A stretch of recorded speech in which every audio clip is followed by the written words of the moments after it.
lockdown has been quite an interesting experience for us because as an association, we are the largest geographical one in the country, 6,500 square miles. So we do a lot of travelling. Most years, in normal circumstances, I rack up about 20,000 miles. And to be confined to home has been quite interesting. But we've learned lots of new things. We've learned how to do things like this, like Zoom. We've learned a lot about how to keep in touch in other ways as well. In the early part of the first lockdown, we as a regional team committed to making contact with each of our ministers and each of our churches just to see how everyone was doing. And we managed it, mainly because a lot of the meetings that had been in our diaries had been cancelled. But things got busier and busier and busier. New meetings arrived, new ways of meeting arrived. And we had planned to do that on a rolling basis, round about once every 6 weeks or so. After the first round, life was too busy, it wasn't possible. One of the things that we did, which I feel has been really significant, is that we had several sessions where we gathered people together on Zoom and just asked the question, what is God saying to us in the moment now? What is he saying to us about the future? And we collated all of the responses that we got from that and discerned together and came up with 5 themes, all of them centered around discipleship, a renewed focus on discipleship, discovering new ways of doing discipleship, and finding out that discipleship, it's not finding out, reminding ourselves that discipleship is a lifelong process that begins before you've even had a moment of recognition that you were a follower of Jesus. Jesus invited people to join him before they'd made any sort of declaration of faith. And so that has been really significant, and we've been working through the implications of that since then. During the brief period of relaxed gathering, we were able to hold some prayer gatherings online, but also to gather with people. I preached a few times, like came down to Mutley, which was great to physically be in a building with people, even if most of you had masks on and I could only see your eyes. But coming back into the lockdown the second time has been quite an interesting experience, because we've known technically now what to do. And what I'm finding is that for myself, it's very easy for me to rush into things, to go from thing to thing to thing. And I lose the space that I used to have between meetings. So driving between meetings, there would be natural space in which I could reflect, I could pray, prepare for the next meeting. And if you've got back-to-back Zoom meetings, you can't do that. So we've deliberately tried to create more space for God in my diary and to listen. I've constantly tried to find positives in what's going on, because it's very easy to find the negatives and to feel low by it all. And so some of the positives, well, I've learned how to do Zoom. I've learned how to gain technological things. I've relearnt the value and the importance of face-to-face meetings. On Zoom, you can't look someone in the eye. You can see their eyes, but you can't look them in the eye. I've learnt the importance. I am not a natural huggy person, but I've really learned that hugs are important and I miss them.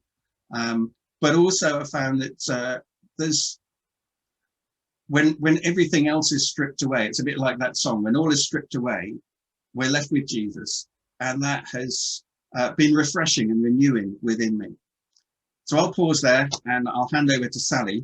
Can you spotlight me for the first part of Sally's bit as well, Tim? Because I've got something I need to share for her.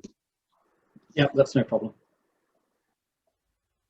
Hello, well, I was very blessed to be placed on furlough from my admin job in a hospice with no reduction in my salary. So I felt very fortunate. The colleagues in my team, however, either still continued to work or were redeployed. So I really felt I wanted to do something constructive with this time that I've been given.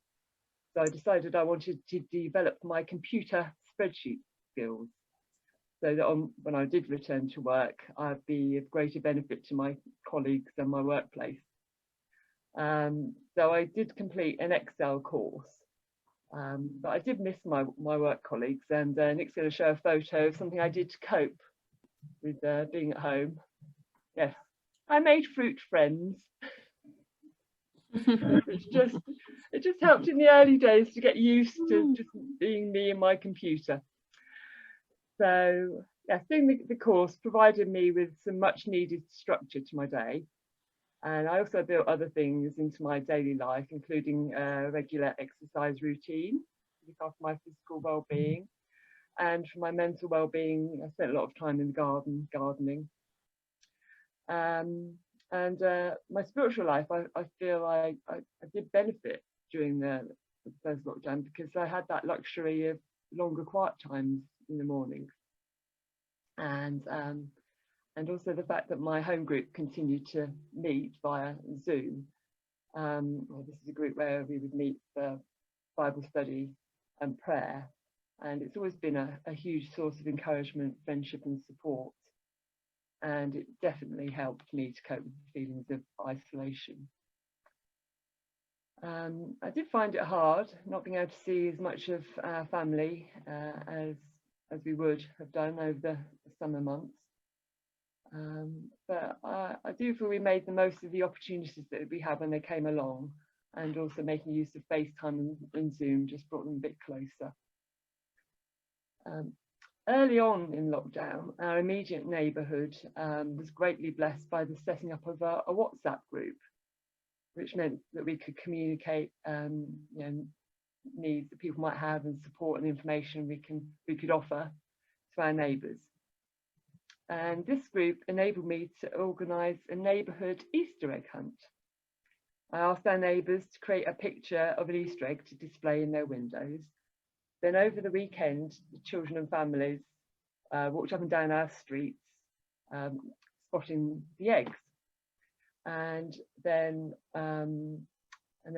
everybody who took part over the Easter weekend was given a real Easter egg. And I love celebrating Easter, and I just knew that Easter was not going to be the same this year. But by doing that in our community, it enabled me to celebrate Easter in a different way. And I know from the feedback that I had from the families, they really enjoyed creating the eggs and doing the Easter egg hunt. So it was good to know that we were bringing joy to families in our neighbourhood, as well as sharing the message of Easter, because each real Easter egg comes with the story of Easter within it. So so coming out of lockdown for me was very much associated with going back to work. I only went back to work for 2 months, but during that time I was able to make use of my new spreadsheet skills, so that was really positive. But it did take a lot to adjust to being back around people and having all that social interaction, and then trying to get on with your work as well. And yeah, it's taken me a little while to get used to being back on furlough again. And I think one of the frustrating things for me is that the Boys Brigade group that I'm involved with, we had just got back to meeting face to face, and some of the boys that we hadn't seen on our Zoom meetings have been coming back to the group.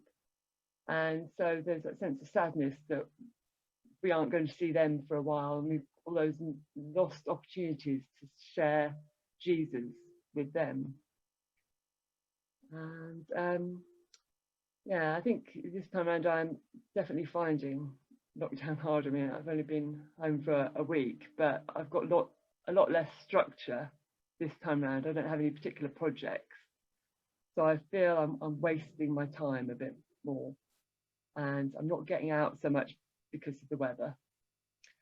But something I think that's going to help me through this time, you know, it's a very different season, is the fact that my home group has recently done the online prayer course that Greg has done. And I found it particularly helpful and inspiring, and it helped me to explore a lot more about prayer. So I feel that developing my prayer life during this time will hopefully be something that's going to be a blessing to me, but to those I'll be praying for.